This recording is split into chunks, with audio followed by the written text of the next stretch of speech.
इस वक्त हम सी लेवल से करीबन 10,000 फीट की ऊंचाई पर है और इस जगह पर जो जिस फारवर्ड एरिया में हम हैं ये सेकंड ईयर है। इससे पहले एक लेयर और है नियंत्रण रेखा का। हम सेकंड ईयर पे हैं और यहाँ पर अगर हम विंड स्पीड की बात करें तो 80 से 100 किलोमीटर की रफ्तार से यहाँ पर विंड चलती है और तापमान -12 से -15 तक न्यूनतम चला जाता है। आज हम बताना चाहते हैं कि क्या वजह है कि जो घुसपैठ है और जो मिलिटेंट्स हैं उनको जो है मुंह की खानी पड़ रही है नियंत्रण रेखा पर। क्यों वो घुसपैठ नहीं कर पाते हैं, क्यों घुसपैठ जीरो हो गई है। ये जो आप इक्विपमेंट यहाँ पर देख रहे हैं नवीनतम हथियार भारतीय सेना का और साथ में सर्विलेंस का सारा इक्विपमेंट, यही कारण है, मुख्य कारण जिसकी वजह से घुसपैठियों को इस तरफ आने से रोका गया है। और जो सर्विलेंस है उसने एक बहुत ही महत्वपूर्ण रोल जो है इस इन्फिल्ट्रेशन को ख़त्म करने में अपनाया है, क्योंकि भारतीय सेना के पास अब जो सर्विलेंस है वो इतनी हाईटेक है, इतनी अपग्रेडेड है कि कई कई किलोमीटर्स तक जो है कैमरास कैप्चर कर सकते हैं किसी भी मूवमेंट को। नवीनतम हथियार, नवीनतम उपकरण जो भारतीय सेना को दिए गए हैं इन दुर्गम इलाकों में काम करने के लिए, उन्हीं की वजह से जो है ये सब मुमकिन हुआ है। इस वक्त हम एक ऐसे कैंप में हैं जो फॉरवर्ड पोस्ट है और यहाँ से आगे फ्रंट लाइन है फिर नियंत्रण रेखा की। यहाँ पर हम आपको इन इक्विपमेंट से आज अवगत कराना चाहते हैं जिसने भारतीय सेना को सक्षम बनाया है। ये देखिए, ये है 7.62 mm नेगवा LMG light machine gun. इसके अलावा यहाँ पर AK-203 7.62 है। ये है सिग जो US based rifle, most sophisticated rifle है जो भारतीय सेना को दी गई है। यहाँ पर ग्रेनेड लॉन्चर है, यहाँ पर रॉकेट लॉन्चर है। हमारे साथ ये साथी है भारतीय सेना के, उनसे बात करते हैं। सर आप गुरुंग सर। बेगम साहब, ये मैं देख रहा हूँ यहाँ पर इक्विपमेंट, ये मैं देख रहा हूँ क्रम गुरुंग सर। ये मैं देख रहा हूँ यहाँ पर इक्विपमेंट जो पड़े हुए हैं सबसे लेटेस्ट इक्विपमेंट है। कितना मदद मिला है इन सब इक्विपमेंट से? इसी से अभी जो इन्फिल्ट्रेशन जो जीरो हुई, आपने जो बात बताई है, ये इन्हीं हथियारों के कारणों से आज इन्फिल्ट्रेशन को रोकने में मदद मिली है। तो ये जो मैं देख रहा हूँ यहाँ पर 7.62 mm का नेविकल LMG, इसकी क्या खासियत है? ये है लाइट मशीन गन है। इसकी मदद से हम 800 मीटर तक दुश्मन को कारगर फायर डाल के बर्बाद कर सकते हैं। इसके लिए इसमें एक असल ड्रम भी दिया गया है जो कि हम लड़ाई के दौरान या हरकत के दौरान में इसके अंदर 120 राउंड इसमें भर के हम कैरी करके ले जा सकते हैं। साथ ही साथ इसमें पिकनी रेल भी दिया गया है जिसकी मदद से हम इस नाइट साइट को हम इसमें माउंट करके रात के समय भी टारगेट के ऊपर डिटेक्ट करके फायर कर सकते हैं।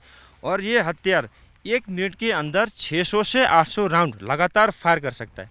बिल्कुल, देखिए इसमें नाइट विजन भी है, रात में भी आप दुश्मन को पहचान सकते हैं। ये जो है यहाँ से देखकर रात में भी हरकत आप महसूस कर सकते हैं कहीं से भी। और ये जो है बहुत ही कारगर साबित हुई है नियंत्रण रेखा पर। इसके अलावा अगर हम इस की बात करें, बहुत ही लाइट वेट है ये, जो अक्सर ये लोग कैरी करते हैं अपने साथ और नियंत्रण रेखा पर इसी को लेकर पेट्रोल किया जाता है। इसकी अगर हम बात करें तो इनसे हम बात करने की कोशिश करते हैं। इसका क्या महत्व है, क्या काम करता है ये है 7.62 mm AK-203। ये हाल ही में इंडियन आर्मी के पास आया हुआ है। AK-47 को देखते हुए DRDO ने इसको थोड़ा मॉडिफाई करके इसको बनाया गया है, जैसे कि इसमें पिकेटनी रेल लगाया गया है। इसमें किसी भी प्रकार की साइट को हम माउंट करके करने का सुविधा है। साथ ही इसको थोड़ा हल्का और पोर्टेबल बनाने के लिए इसमें बॉडी में फाइबर का इस्तेमाल भी किया गया है। हल्की गन है ये, और इससे आप जो है दूसरी ऐसी गन है जिससे आप हरकत को देख सकते हैं। और ये जो है सिग 7.2 US मेड गन है। जो भारतीय सेना को दी गई है ये काफ़ी महत्वपूर्ण है, और इसके बारे में भी जानना चाहेंगे हम कि ये क्या काम करती है। ये है 7.62 mm सिग राइफल है। ये बहुत ही एक कारगर राइफल है। इसके स्टेबिलिटी कम करने के लिए हमने मॉडिफाई करके बाइपोड को इस्तेमाल भी किया गया है। साथ ही डे के समय में टारगेट को आसानी से पॉइंट करने के लिए ये day site RSS dot site को भी इस्तेमाल किया गया है, और ये हम इसकी मदद से हम 500 मीटर तक दुश्मन के ऊपर कारगर फायर डाल के आसानी से बर्बाद कर सकते हैं। बिल्कुल, आप देखिए इस किस्म के इक्विपमेंट्स हैं यहाँ पर बहुत सारे। ये जो है एक 40 mm UBGL जो है ग्रेनेड थ्रोवर है। यहाँ पर दूसरा मल्टी ग्रेनेड थ्रोवर है जो इंडियन आर्मी के पास है। ये रॉकेट लॉन्चर है। रॉकेट लॉन्चर की अगर हम बात करें तो ये कितना घातक साबित हो सकता है दुश्मन पर? ज़्यादातर दुश्मन और टेररिस्ट को देखे तो सबसे ज़्यादा इसी हथियार को देख के डरते हैं, क्योंकि ये एंटी पर्सनल के साथ साथ एंटी टैंक के बरखिलाफ भी काम करता है। साथ ही साथ पैदल दुश्मन की पैदल सेना, उनकी पतली चादर वाली गाड़ी और बंकर को बर्बाद करने के लिए भी हम इस रॉकेट लॉन्चर का इस्तेमाल करते हैं।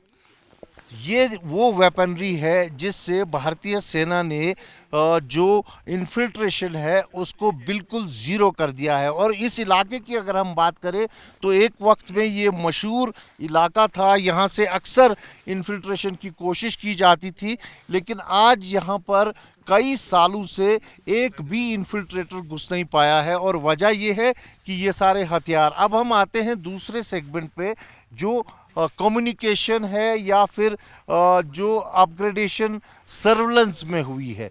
ये देखिए आप, ये ड्रोन सिस्टम है यहाँ पर। इस ड्रोन को यहाँ पे उड़ाया जाता है और काफ़ी रेंज इसकी रहती है। इससे आप दुश्मन को जो है बहुत ही करीब से देख सकते हैं। इसके बारे में भी हम बात करते हैं इनसे। हमारे साथ जो सर हैं, सर ये ड्रोन जो है, थोड़ा इधर आइए, आप मेरे साथ बात करेंगे आप। ये ड्रोन जो है, इस ड्रोन की क्या खसूसियत है?